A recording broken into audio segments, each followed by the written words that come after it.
And starting the video. Ooh, we gotta adjust that guy real quick. All right, changing the exposure. And then I need to, oh, I have a background that's being funky. Give me just a moment. Choose virtual background, needs to be set to none. We were playing with that a little bit earlier today. And that threw back.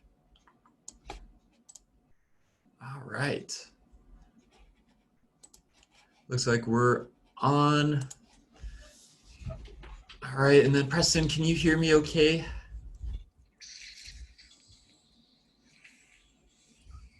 I think Preston's in the chat. I'm just double checking. He says I can hear me just fine. That is fantastic. We have, looks like 5 attendees so far. Thank you so much, Don and Dean and Gail and Preston for hopping in. Aziz, it's good to see you as always.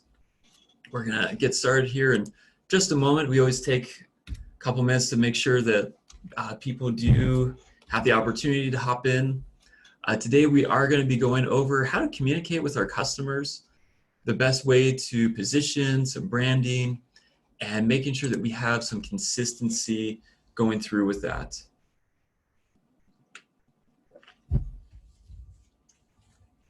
Hey, good morning, Ashley. Good to see you on today. Absolutely, absolutely. This is good. This is good. So I'm going to start sharing my screen so we can get this rolling. Okay, so that's behind me. Awesome, awesome, awesome. That's perfect. Is anybody else in the chat? All right, I will be monitoring the chat throughout. I always take a moment to say, please, please, please ask questions, ask questions, ask questions. Ryan, thank you so much for hopping on today. We are so excited to have you. As always, we want to thank Sweda for helping to sponsor today's event and for all the other partners that help blast this out throughout all the community groups. We're so amazingly blessed and happy to be able to run these webinars, to present and assist in any way we can. We are very excited today. This is one of our favorite topics, talking about branding and strategy and messaging. And so we're going to go over some of the basics, and then we're going to go over some examples of how it's been used and how things are going. Looks like Deborah just hopped in, Rob Keegan, good to see you guys. We're going to get started. I believe it is now 10:03, so yeah, we'll get started today. That being said, if you haven't met me before, my name is Adam Jones. I run Pullman Marketing. I've been doing website development for a little bit over 13 years now. I've worked in SEO, online advertising. I came out here for school and I stayed. There's my wife and kiddo. He's 2.5 now, which is amazing, but we were loving it. My hobbies are improved cooking. I am doing a lot of cooking these days with the stay-at-home order. And I am still learning the ukulele. That's been getting a lot better since being at home, and my son is starting to get more and more interested in it, which was my hope, to bring that creativity out in him a little bit. These are some of our employees and team members. You've worked with our office a bit. Preston, you probably met him. I do have to give kudos out to Rebecca. She is the one who put most of today's presentation together. But because of circumstances, she was unable to make it and help present. But she is just one of the most phenomenal people that we get to work with. Just absolutely a wonderful creative and brand strategist. And so we are very, very lucky to have her on board with us. I said there was a message in the chat, but I'm not seeing a message in the chat. Ah, there it is. Okay.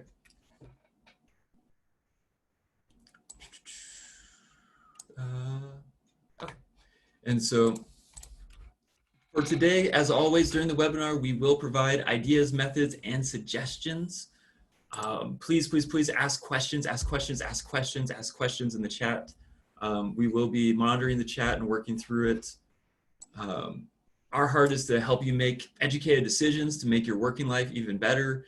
Whether that's running your business better or serving your customers we want to do our part to make things amazing for you moving forward. So for today, we're going over brand logo identity. They are not the same thing. Some company comparisons to give examples. I like tangibles. We're going to be talking about post-COVID world messaging, bad example, good examples, and some key takeaways from today. So when we talk about branding, and a lot of people immediately think about a logo. A logo is not the brand. It is also not the visual identity. It is a piece of your visual identity, and sometimes it can help inform your visual identity, but your logo is the face of the company. That first introductory mark, that first understanding, that first image a customer sees and recognizes. So that's a logo. Identity systems. These are the visual elements that communicate the brand. And that can be the colors, the typography, the imagery, the look and the feel. And the key in this is remember, who are we trying to attract? We want to attract our certain demographic. Hopefully you've done your business model canvas and you've identified who your customer profile is. So then we want to create images and understanding and feelings. So a really good example is athletics. Are you trying to attract athletic people to buy apparel, or are you trying to attract a Star Wars kid? You know, your athlete is going to be a lot more drawn to Nike because Nike and Under Armour have images of athletes, images of success, images of design that feels good to them and they identify with. Whereas your Star Wars kid, he's going to GameStop and saying, oh yeah, that Lego Star Wars t-shirt tells of legend and excitement and adventure. I want to identify with that because that's where I spend my time. We have to be really careful that our look and feel and styles and identity system matches our customer profile. And we'll get more into that as we get into the comparisons and the examples. And so then we get into the actual brand. The brand is what sets you apart from other companies primarily, but it's the way your company looks and feels and makes other people feel. It's the way the voice and the story and the personality, you know, the brand is achieved by a combination of visuals and the story and the voice. And so you have to ask the question, well, okay, who is the voice of my company? Who's the voice of my brand? And if you have a front administration person or your counter person who's running the retail, whatever that circumstance might be, they are that first impression. Are they reflecting the brand? If we're using that example of athletic wear and Star Wars kid, not to say they're mutually exclusive, but there's some variances. Is your GameStop employee wearing all Under Armour and Nike athletics and looking extremely athletic while trying to sell Star Wars gear? That's going to be a pretty hit or miss. There's going to be some deviation, some inconsistencies, and people like to have consistent thinking. They like to have consistent logic, and we want to help essentially make them not think about things. That's one of our mantras when we're building websites, is this idea for the user experience of don't make me think. This should be intuitive. This should be consistent. So some easy comparisons, once again, these are easy comparisons, is Amazon and eBay. Amazon is known for their fast shipping. eBay is known for maybe my seller will ship my item whenever they feel like it, when they get to the post office, or they can tie me in with a wholesaler. Right now, Amazon is really struggling with a lot of their image because of the shipping and logistics during the COVID crisis. I've ordered items that are 2 to 3 to 4 weeks out from delivery. Well, okay, that doesn't say fast shipping. And I'm primarily purchasing from other retailers or items that are sold and fulfilled by Amazon. Whereas Amazon, a really good example is I've been learning how to cook. So I've been looking at my knives, my pots and pans, and what items should I be using, what should I be buying. I'm able to go to eBay and find the Zwilling Hinkle knives, the clearance outlet store for them. And I can access the wholesaler at a cheaper price and faster shipping than I can at Amazon. Oh, okay. So if I need something unique and specific and easily identifiable and a reasonable price, I know I can go to eBay. Otherwise, in the past, if I need something tomorrow, man, I go with Amazon. Those are really easy to understand comparisons of what this brand represents and what the logo represents and how it makes me feel. So then as we look at something like McDonald's and Subway, McDonald's, all of their messaging is to promote happiness. That's why they have Happy Meals. That's why they have play places. That's why they say, ba-da-ba-ba-ba, I'm loving it. And they really try to promote a smile, promote happiness. And that frontline worker is 100% trained to try and emulate that feeling. As I go through the drive-through to get an iced coffee, they always say, hey, thank you so much for coming today, and we'll see you next time. That one irks me a little bit because I'd like to go other places and have them say, I'll see you next time. I don't want to be known as the McDonald's person because the other face of McDonald's is the face of American fast food. Do I, as a person, as a human, want to be identified with that? Maybe not always. And so if I want to identify myself as someone who is eating healthier and eating cleaner, I'm going to assumedly hop on over to Subway, where it is a healthier option. They do have foot-long subs that, in terms of calorie counts and fat, may be equivalent to some McDonald's meals. So is there really a difference in comparison at the calorie and fat level? You can be 6 one way, half a dozen another, but there's a difference in the way each of those brands make you feel as you're going through the process of buying from them. Louis Vuitton and Vans. I don't know very many people who do buy Louis Vuitton. I do buy Vans. I love their shoes. And I grew up as a skater kid, and I still, in some way in my heart, identify with that. I don't identify with a luxury brand. So when they run their advertisements, I don't really feel engaged by it because I don't have that financial status. Shirts and clothes and coats and jackets don't really mean anything to me because I want shoes and clothes that last and have a certain amount of ruggedness for a certain type of lifestyle that I identified with. And so these are completely different demographics that are made true by their consistent messaging and brand identity. The way they use their visuals, the way they use their logos, create different feelings for individuals. And so I really want people to hone in on this idea of companies do try to sell to different people, and it's all about the brand and the way it makes you feel. But we have to know who our target audience is, we have to know their stories, and have the right messaging to work through all of that. And once again, it's not about the Vans, I know Vans, it's the way the brand makes me feel.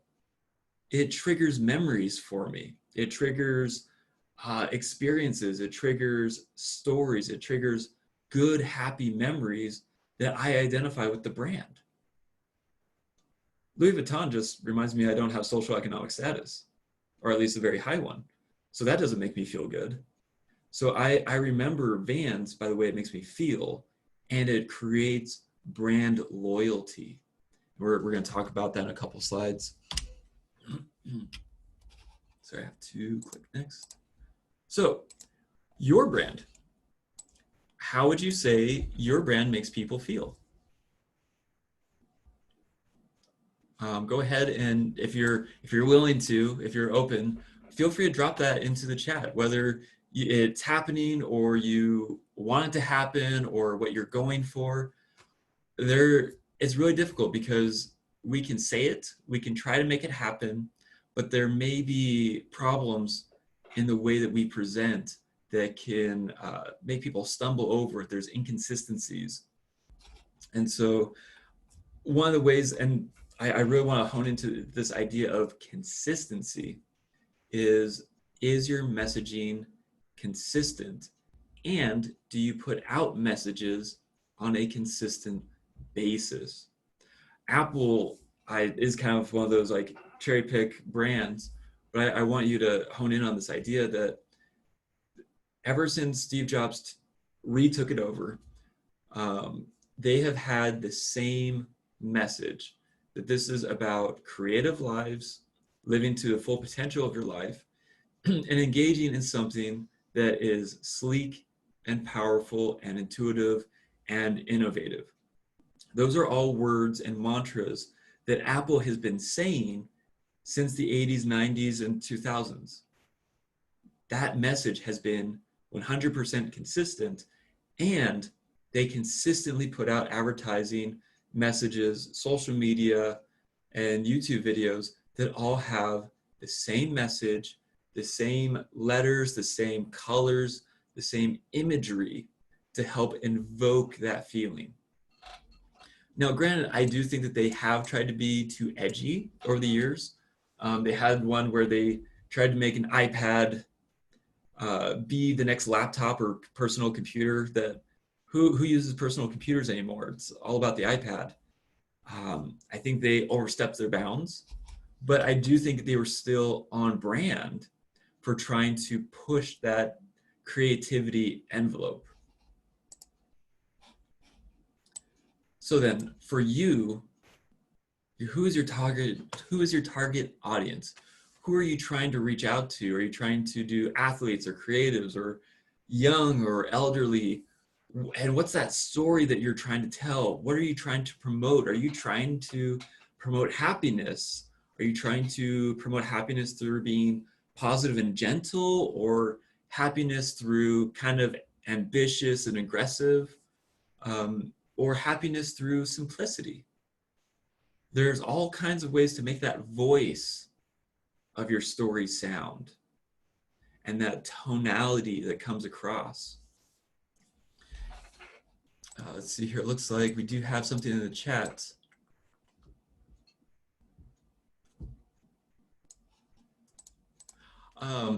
Aziz brought up a really good point, that the SBDC brand, the Small Business Development Center, which is funded by the Small Business Administration that provides additional services, is a really long way to let people know what they're about.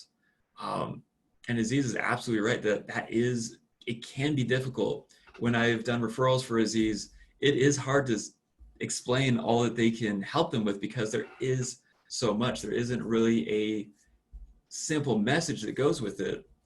In some ways, I don't mind that because running a business can be really complicated. There's a lot of things that we don't know if we don't know. Ryan Ketchison, curious which electrician in this area stands out. We are doing a lot to be that electrician. However, standing out is not enough. How do we find out what the community thinks of us, and how can we know if we make our not yet customer feel? That is a fantastic question. The easy place to find that is in your Google reviews and your Facebook reviews. And if you're not encouraging those reviews, it's really hard to get that feedback. And then those reviews will help inform your not yet customers how to feel and how to think.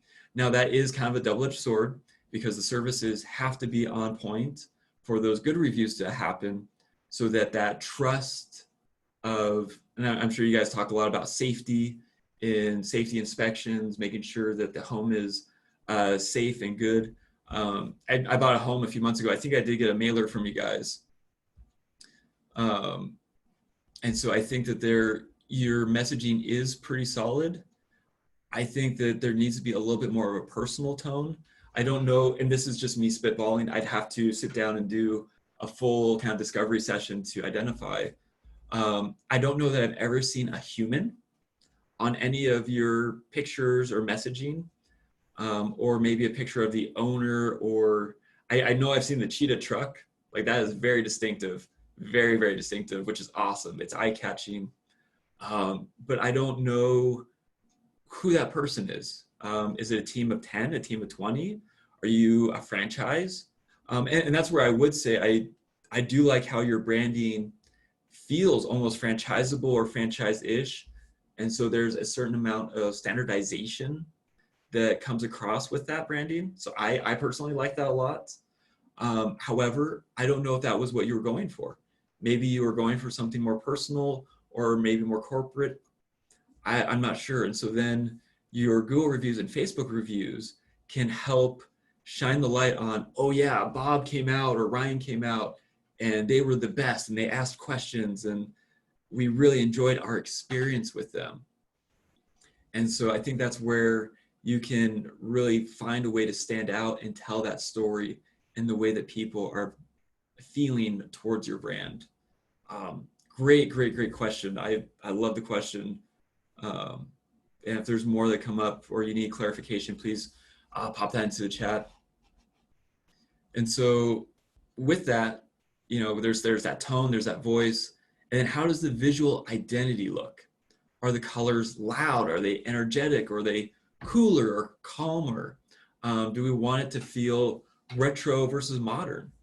We worked with a client who does apartment rentals, and he actually wanted something that felt a bit modern, but something that felt collegiate, which sometimes has typography that is a little bit older, but we can still make it feel modern with the way we're using the colors and the other imagery to make it really stand out, while still making this feeling of longevity and security occur. And so there's ways to make that happen for your brand. And so in terms of post-COVID world messaging, and I do want to be specific on how I'm framing this, COVID is here. It's happened. We're not through the woods yet. It's not fully post, but COVID has happened.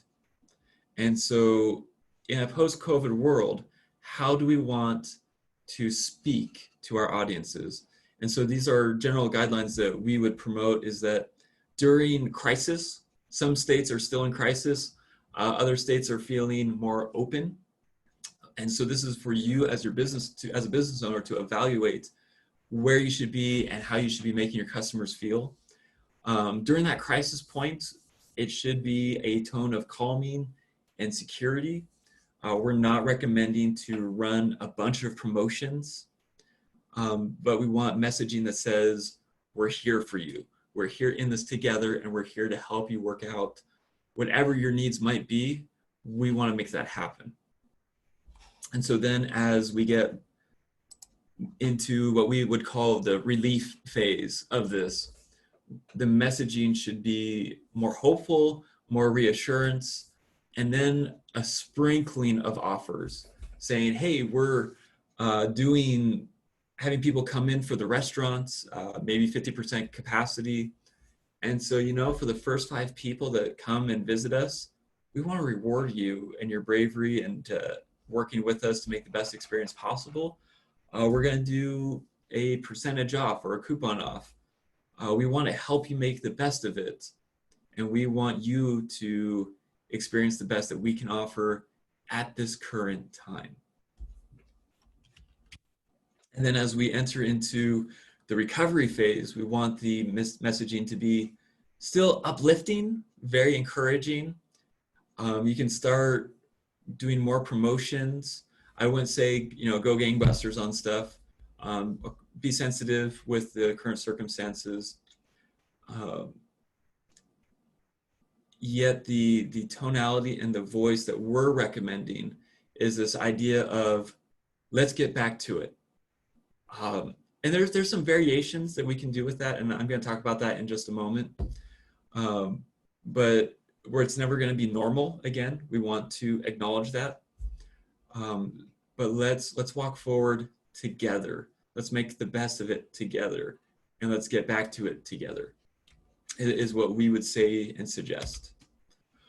So an advertisement that we saw, and I know that the font might be a little bit small, we were a little bit disappointed with Peet's Coffee. I don't mind the brand. I do like their coffee shops when I'm traveling around. I didn't know that they had subscriptions, but this was right in late March, early April, and they repeated themselves 3 times that it's 30% off, 30% off. New sub promo, 30% off. Okay, that's really heavy promotions, really heavy promotions. And with Peet's brand, to me, it's kind of like, okay, the Starbucks alternative. Okay, you're telling me there's fresh roasted coffee. I hope there's fresh roasted coffee. I would, at base level, assume there is. So there's some consistency there. And shipped within 24 hours of roasting. Oh, okay, that's cool. I didn't know you guys were doing that. That's new. I don't associate with that, but great, you're doing something new. Let's get some consistency going. I was really bummed to see that this was a one-time 30% off. COVID, we're seeing, to flatten the line means to, or flatten the curve, means to extend out this process. So are you gonna at least help us do 2 months, 3 months? Everyone else is kind of on that 2 or 3 month train. That's a very long-term thinking strategy. So this really comes across as we're gonna take advantage of the circumstance and get as many subs as possible. I don't appreciate that. And I don't think many customers appreciate that type of messaging during crisis mode. CarMax, this is kind of like a really big example, and we're gonna look at a local example in just a moment. I actually really like the commercials and what they're saying right now, because they're using words like social distancing does not mean socially distant. Cars were meant to bring us closer together, and with cars, we can still touch each other's hearts. This is the way it should be. Having human interactions and having human moments is the way it should be. So they're acknowledging, and there's a sense of we're in it together, and this is the way it should be. So we're not saying get back to normal or find a new normal. We're saying at the core of it, at the very heart of the circumstance, we are here together and we can still touch lives. And in that, we're doing payment assistance, which Ford is also doing. They're doing a huge campaign for payment assistance. They're doing extended warranties. So, hey, maybe you're not driving your car, maybe something breaks, we're gonna cover you, we got you. We're gonna do curbside pickup, which that one's a little bit crazy to me. I don't know that I could buy a car and go do curbside pickup of it. That's a little bit new to me. But that's the way it should be. As a company and as a brand, I should be helping you. That's the way it should be. I'd recommend going on YouTube, checking out some of their commercials. I really like the way that they're framing things. I like the messaging. Of course, they have bigger budgets than most of us. I really appreciate it. And so one local example that I wanted to bring up was Cameo Coffee. This is their homepage right as you come to the website. I like how they acknowledge the situation. They are community focused, and they're willing to serve with free local delivery. They are the owners are the ones hopping into the car, driving the coffee and leaving it on the front door. They're not putting their workers at risk. They're not putting themselves at huge risk. They're roasting the coffee, bagging it, and putting it at your door. That's awesome. That's really awesome to see that from an owner to do that.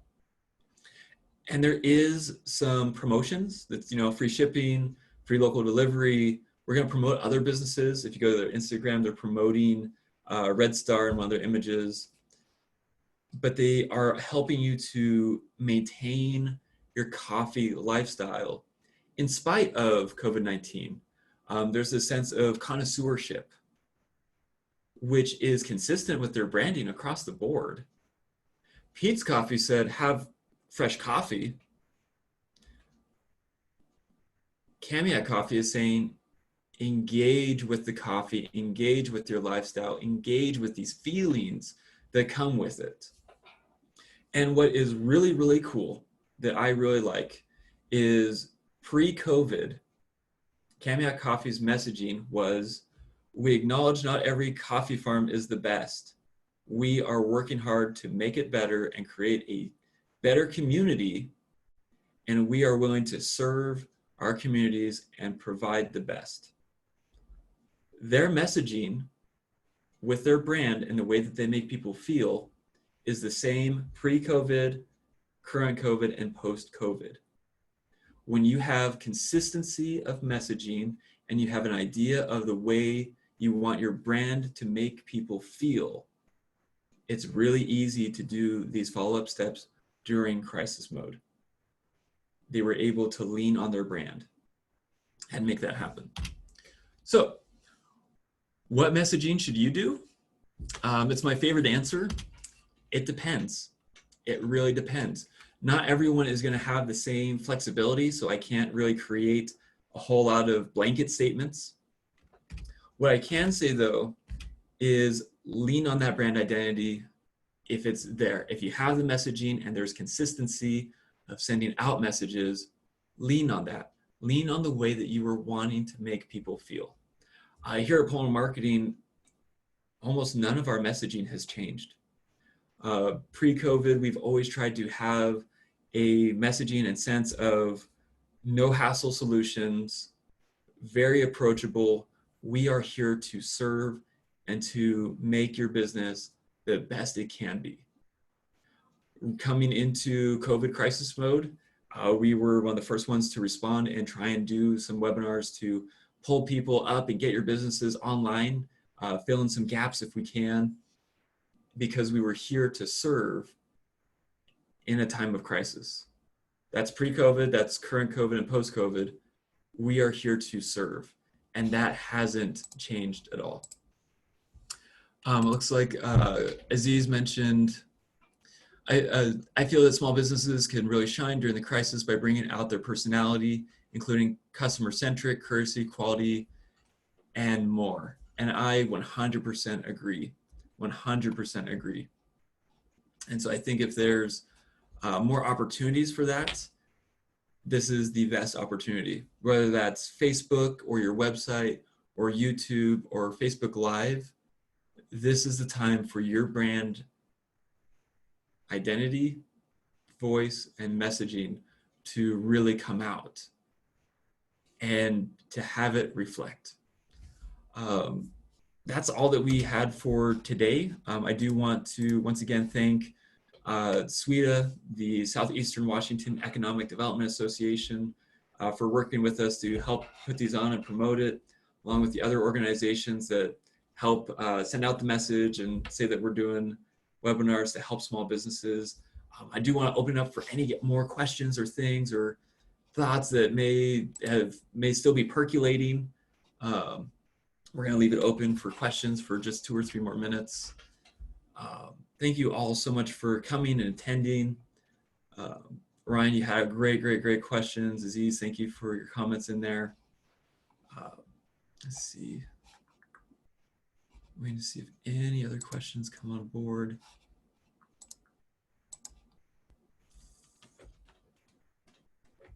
Yeah. I really do believe in making this branding and branding strategy a absolute priority during the season. Maybe you feel that you don't have your branding fully fleshed out. During this time of being closed is the best time to make this a priority, to figure out what does that look like? How can we make this happen for our business? How can we make things better in the future, along with other processes that I'm sure you guys are working on, or working on your standard operating procedures. all those things are really good. If there's one thing for you to focus on during the season, we would highly recommend it be the brand messaging and your brand identity, because that's going to be what informs your social media, your online marketing, and even your paper marketing, your banners, your flyers, even your business cards. How does the business card make a person feel? Um, if you ever have questions, feel free to reach out to us. We're happy to walk through this together. We're going to be doing some awesome news webinars coming up in this next week. We have Ivan Dixon, who's going to be walking through he's worked as far as I understand it, like a financial auditor and accountant and CPA. And so he's going to be walking through ways to help you balance the sheets a little bit if you need help with that, and walk through strategies that you can with your finances. We have, Jeff Perry's doing a webinar for LinkedIn and how to find more business and use LinkedIn as a powerful tool to extend your reach further out. So those are coming up this coming Tuesday at 2 p.m. and the following Tuesday. We are so excited for everything and the ways that we get to serve. So we want to extend that out to anybody else. I'm not seeing any other questions come through. So thank you all so much for coming and attending today. Stay safe and feel free to reach out if you have any questions. We'll be sending out the recordings here in a little bit. So stay tuned and have a wonderful afternoon. Bye-bye.